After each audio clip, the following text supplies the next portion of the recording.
Siapkan hatiku Tuhan untuk dengar. Halo Bapak Ibu, saudara-saudariku yang terkasih, sahabat Dehonian dimanapun Anda berada, semoga dalam keadaan yang baik, sehat dan diberkati Tuhan. Saudara-saudariku yang terkasih, berjumpa lagi kita dalam permenungan Kitab Suci dalam rangka Bulan Kitab Suci Nasional tahun 2022. Pada saat ini kita akan bersama-sama merenungkan tema yang keempat, yaitu Allah sumber harapan karena kerahimannya. Saudara-saudariku yang terkasih, kasih Tuhan begitu nyata senantiasa menyertai kita. Tetapi seringkali kabut penderitaan dan duka cita lebih kelihatan dan menutup cinta Tuhan itu. Maka saudara-saudariku terkasih, kita bersama akan diundang untuk merenungkan kitab Hosea bab 11 ayat 1 sampai 11. Kita akan bersama-sama mendengarkan betapa cinta Tuhan itu luar biasa untuk kita. Tuhan yang senantiasa mengasihi umatnya Israel dan tidak akan pernah meninggalkan umat Israel meskipun umatnya berbalik daripadanya dalam ketidaksetiaannya. Saudara-saudariku yang terkasih, gambaran Israel yang akan kita dengarkan nanti adalah gambaran umat yang tidak setia, gambaran umat yang meninggalkan Allah dengan menyembah berhala, Baal dan ilah-ilah yang lain. Maka saudara-saudariku terkasih, di saat seperti itu Allah ada kemurkaan, tetapi belas kasihnya lebih besar daripada murka dan amarahnya. Kita akan langsung dengarkan perikop dari Hosea bab 11 ayat 1 sampai 11.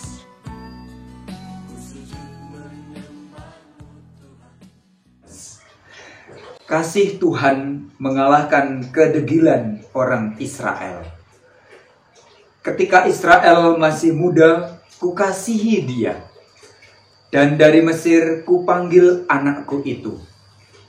Makin kupanggil mereka, makin pergi mereka itu dari hadapanku. Mereka mempersembahkan korban kepada para Baal dan membakar korban kepada patung-patung. Padahal akulah yang mengajar Efraim berjalan dan mengangkat mereka di tanganku. Tetapi mereka tidak mau insaf bahwa aku menyembuhkan mereka. Aku menarik mereka dengan tali kesetiaan, dengan ikatan kasih. Bagi mereka aku seperti orang yang mengangkat kup dari tulang rahang mereka. Aku membungkuk kepada mereka untuk memberi mereka makan. Mereka harus kembali ke tanah Mesir, dan Asyur akan menjadi raja mereka, sebab mereka menolak untuk bertobat. Pedang akan mengamuk di kota-kota mereka, akan memusnahkan palang-palang pintu mereka, dan akan memakan mereka di benteng-benteng mereka. Umatku betah dalam membelakangi aku. Mereka memanggil kepada Baal dan berhenti meninggikan namaku. Masakan aku membiarkan engkau, hai Efraim, menyerahkan engkau, hai Israel? Masakan aku membiarkan engkau seperti Atma, membuat engkau seperti Zeboim? Hatiku berbalik dalam diriku, belas kasihanku bangkit serentak. Aku tidak akan melaksanakan murkaku yang bernyala-nyala itu, tidak akan membinasakan Efraim kembali, sebab aku ini Allah dan bukan manusia, yang kudus di tengah-tengahmu, dan aku tidak datang untuk menghanguskan. Mereka akan mengikuti Tuhan. Ia akan mengaum seperti singa. Sungguh, ia akan mengaum, maka anak-anak akan datang dengan gemetar dari barat. Seperti burung dengan gemetar datang dari Mesir, dan seperti merpati dari tanah Asyur. Lalu aku akan menempatkan mereka di rumah-rumah mereka. Demikianlah firman Tuhan.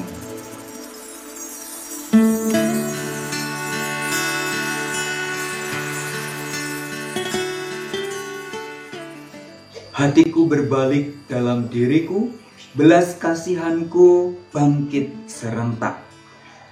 Aku tidak akan membinasakan Efraim. Saudara-saudariku yang terkasih, sahabat Dehonian, baru saja kita mendengarkan perikop dari Hosea bab 11 ayat 1 sampai 11. Di sana kita mendengarkan sangat jelas identitas Allah yang penuh kasih, Allah yang mendidik kita, umatnya, dengan penuh cinta kasihnya. Allah yang mendidik ternyata juga tidak memanjakan kita. Allah mendidik dengan keras, tetapi ia benar-benar mencintai umatnya. Gambaran yang kita dapatkan dari Hosea ini, Allah dan Israel digambarkan hubungannya seperti orang tua dan anaknya. Allah yang mencintai umat Israel digambarkan seperti orang tua yang mencintai anaknya. Ketika masih muda, Allah mengajari mereka berjalan, mengangkat mereka dengan tangannya. Ini adalah gambaran seorang tua yang mengasihi anaknya, yang menyanjung-nyanjung anaknya, yang menimang-nimang anaknya. Kurang lebih seperti itu. Saudara-saudariku yang terkasih, cinta Tuhan bukan hanya sebatas gerakan fisik, bukan hanya tindakan seperti itu. Tetapi cinta Tuhan terungkap dalam sikapnya yang penuh welas asih. Sikapnya yang sungguh-sungguh menemani umatnya, menyertai dan mendampingi umatnya ketika dalam penderitaan.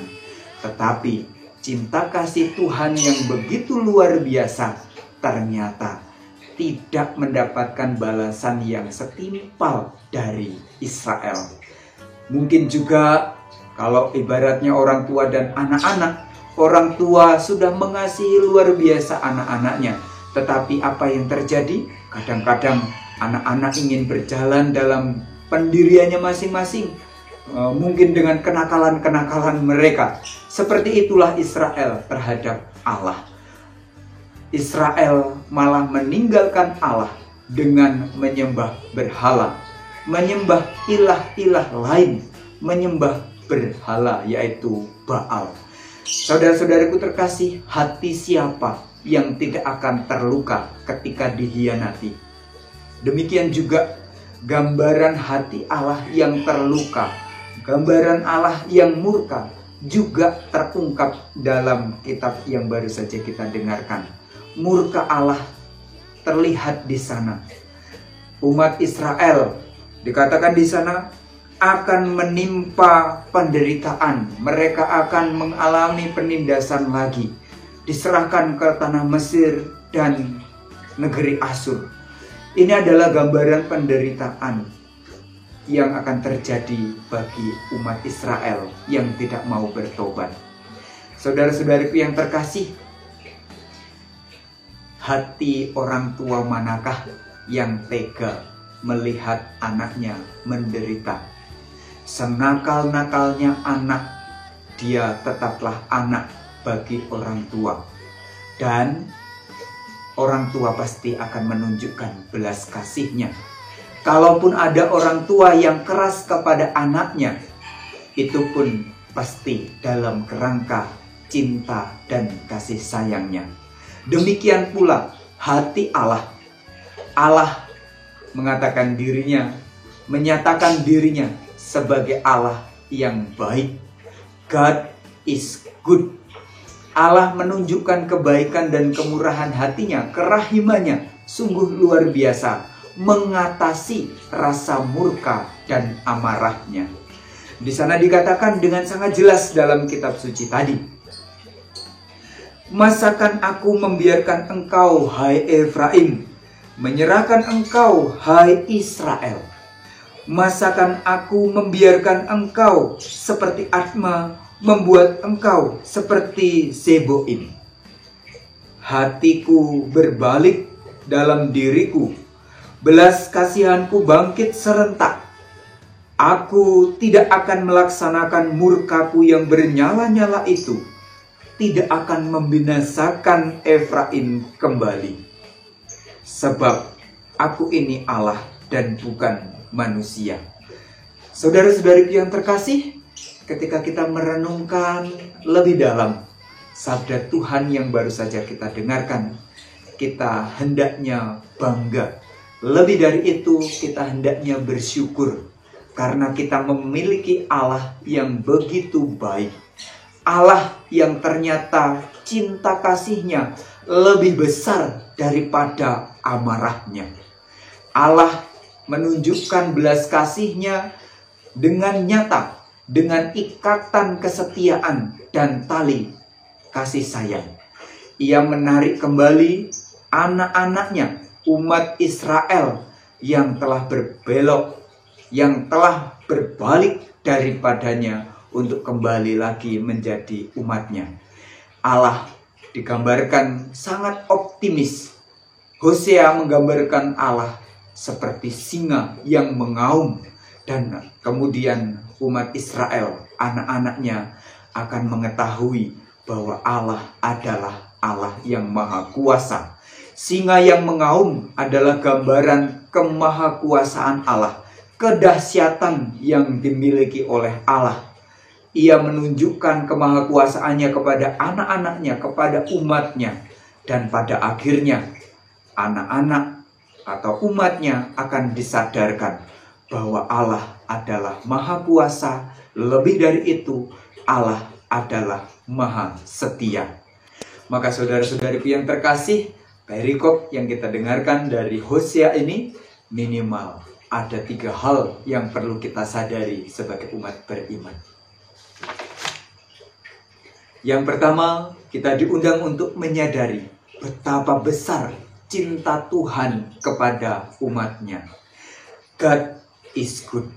Yang kedua, Tuhan menyertai umatnya dan tidak pernah meninggalkan umatnya meskipun ada penderitaan. Tuhan adalah Tuhan yang senantiasa mendampingi kita dan senantiasa setia menemani kita. Yang ketiga, belas kasih Allah menuntut kesediaan kita umatnya untuk berani berbalik, bertobat, dan akhirnya berbuah berkat. Maka saudara-saudariku yang terkasih, semoga kita sebagai pengikut Tuhan senantiasa mendengarkan firman Tuhan dan juga berani untuk menjadikan diri kita sebagai firman Tuhan yang hidup. Semoga aktivitas kita, perkataan kita, pikiran kita, dan juga sikap hidup kita adalah terjemahan dari sabda Tuhan yang hidup bagi kita semua. Maka saudara-saudariku yang terkasih, semoga kita semua dibimbing oleh berkat Allah dan senantiasa dikuatkan untuk berani menjadikan diri kita sebagai sabda Allah yang hidup. Tuhan memberkati kita. Saudara-saudari yang terkasih, mengakhiri permenungan ini saya mengundang kita semua untuk menyatukan hati kita dalam doa. Marilah berdoa.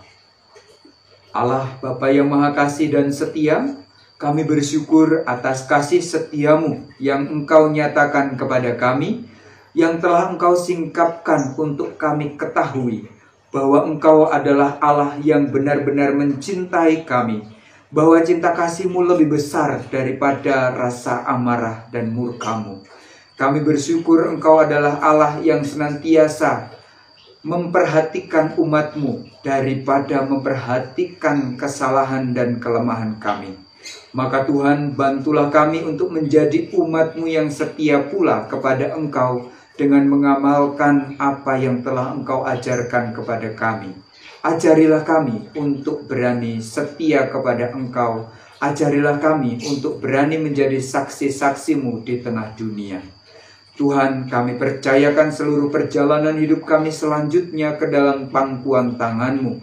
Kami yakin dan percaya Engkau adalah Allah yang begitu setia menyertai dan mendampingi kami.